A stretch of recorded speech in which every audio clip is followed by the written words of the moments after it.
10 indikator yang menentukan negara maju. Pendapatan per kapita GDP per kapita ini adalah indikator ekonomi yang paling umum digunakan.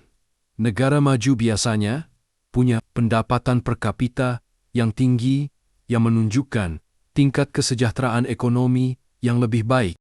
Indeks Pembangunan Manusia (IPM) atau HDIPM mengukur kualitas hidup berdasarkan 3 dimensi: kesehatan angka, harapan hidup, pendidikan, rata-rata lama sekolah, dan harapan lama sekolah, dan standar hidup pendapatan per kapita.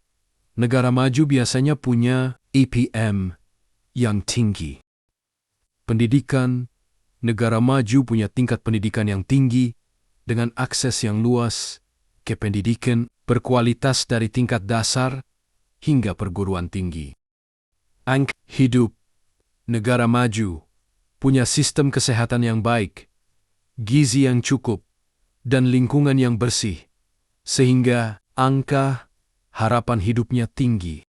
Tingkat kesehatan, akses ke layanan kesehatan yang berkualitas, fasilitas kesehatan yang memadai, dan tingkat kesehatan masyarakat yang tinggi adalah ciri negara maju.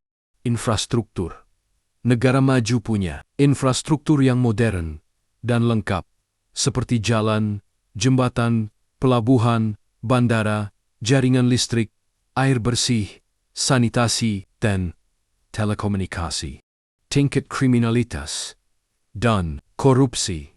Negara maju biasanya punya tingkat kriminalitas dan korupsi yang rendah karena penegakan hukum yang efektif dan tata pemerintahan yang baik. Indeks kesetaraan gender. Gender Equality Index negara maju biasanya punya tingkat kesetaraan gender yang tinggi dengan kesempatan yang sama bagi perempuan dan laki-laki di berbagai bidang. Kebebasan sipil dan politik. Negara maju menjamin kebebasan sipil dan politik bagi warganya, seperti kebebasan berekspresi, kebebasan berorganisasi, dan hak untuk berpartisipasi dalam proses politik. Investasi dalam riset dan pengembangan R&D. Negara maju biasanya berinvestasi besar dalam riset dan pengembangan teknologi yang mendorong inovasi dan pertumbuhan ekonomi.